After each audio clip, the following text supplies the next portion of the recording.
So I woke up about a week ago with half my face paralyzed.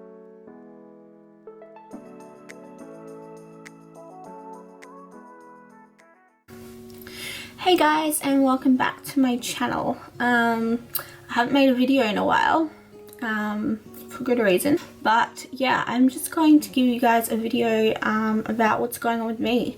As you can probably see and hear, I'm having a bit of a problem talking. I woke up about a week ago with half my face paralyzed.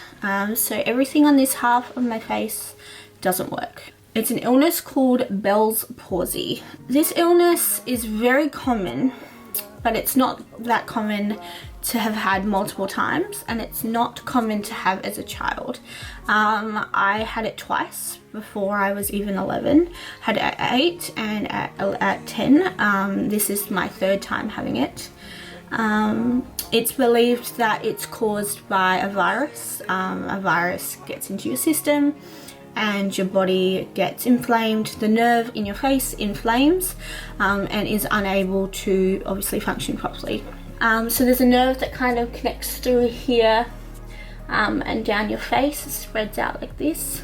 It's called the 7th cranial nerve or the facial nerve, and it affects things from my hearing to my movement, to my tear production, to my saliva production, and even my taste.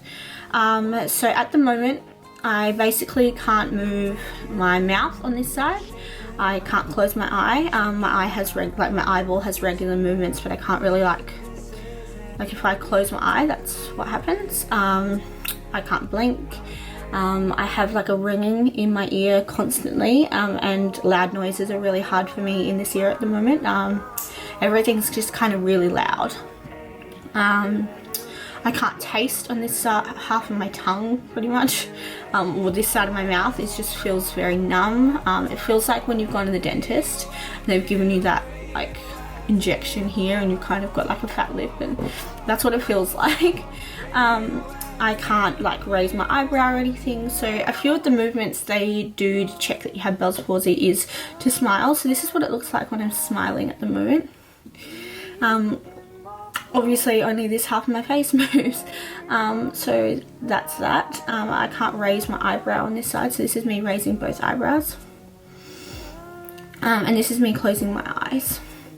Now you can tell that this eye doesn't completely close and the eyeball actually rolls back, obviously because my eye doesn't close, it needs to go somewhere. So yeah, that's kind of the symptoms that I'm presenting with at the moment. So yeah, I woke up about a week ago. Michael was home for the weekend visiting. I woke up, and because I've had this twice before, I noticed it straight away. So I woke up and I went to take 2 ibuprofen tablets because I had a pain in my neck. And Michael had gotten those tablets for me. I popped them, tried to swallow them, and noticed my mouth was going to one side to swallow the tablets. And straight away I knew something was wrong. He was back downstairs at that point, and so was my mum, and I had pure panic. I noticed my eye hadn't closed, so yeah, I freaked out, to be completely honest. It's a fear that I've had of it coming back my whole life, because obviously it was traumatic for me to have as a child, and I've always been terrified of it coming back. So I went straight to the emergency room because that's what they told us to do last time. Basically the only treatment option for Bell's palsy is to take like an oral steroid for 10 days. That's the only effective treatment in research at the moment. So I knew that my best bet of having less severe symptoms and also just better recovery time was getting to the ER and getting the steroids straight away. So we did that, and they treated it as if I was having a stroke because of course they can't be sure. These symptoms that present themselves in a stroke as well, but at the same time they weren't too stressed because I had expressed to them that I'd had this before and that I know that it wasn't a stroke, and all my other like limbs were working fine. It wasn't affecting one side of my body, just one side of my face. There for about 3 or 4 hours, just under observation. And then they discharged me with the prescription for the oral steroids. And yeah, basically that's the only treatment for this. Other than that, your body is to rest and heal itself. It is temporary, but it seems like because my case is so severe, because there's literally total paralysis on this side, some cases can be a lot more mild than this. It does seem like it will take a while to heal. My guess is like 6 months, but honestly we don't really know. But yeah, I thought I would make a video about it because I need to tell you guys what's going on, that do follow my journey, and I thought that this would be a good place to document that healing process as well. So yeah, I have been taking the oral steroid. There's a few other things that I've just been doing just to help my body heal, I guess. So for those of you who don't know, I study nutritional medicine. I'm not qualified to be a nutritionist just yet, but I'm getting there. And from what I can tell in my studies so far, my best bet was to make some dietary changes to avoid foods that are inflammatory, just to help obviously get rid of the inflammation in my body, and also consume foods that have anti-inflammatory effects. So I'm eating a lot of vegetables and fruit, and whole foods, kind of avoiding anything processed. Dairy I'm trying to avoid, and yeah, just things like that. I am taking a supplement of curcumin, which is the active ingredient in turmeric, which has amazing anti-inflammatory properties. Now I'm telling you guys this because that's just what I'm doing. I haven't really done enough research to know if it will actually do anything. Probably won't, but for me, I feel like no harm in trying, so that's something I'm doing. I also have my first acupuncture appointment booked for this week.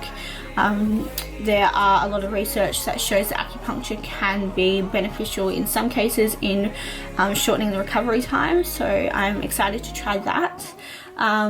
I didn't mention before, but I have got a referral to see a neurologist and get more testing done, mainly because this is the 3rd time I've had it, and it's an illness you're not meant to get more than once. And also I just would like some more information on why.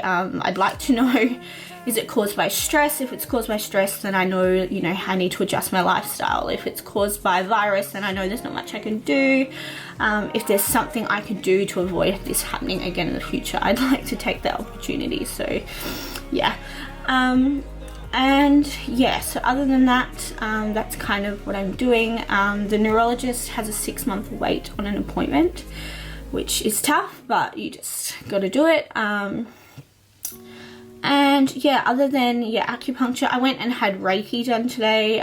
For those of you who don't know, Reiki is an energy healing. It's very alternative.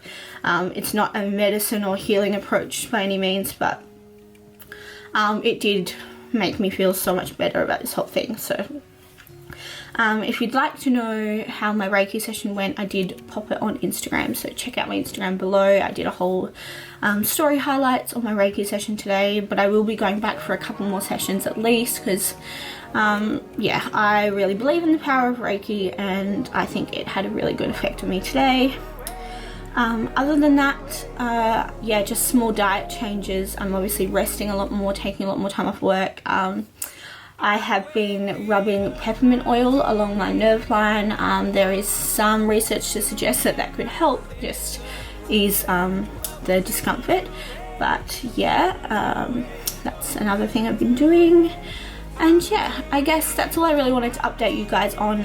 Yeah, anyways, thanks for watching. I hope you guys stay tuned for more videos. I hope that once this is kind of healed a bit more, to get back on track and start posting some more content for you guys. But in the meantime, I'm really active on my Instagram, so go follow me down there, or follow me at Natural Simple Life. So yeah, thanks for watching guys, and I'll see you in the next video. Bye.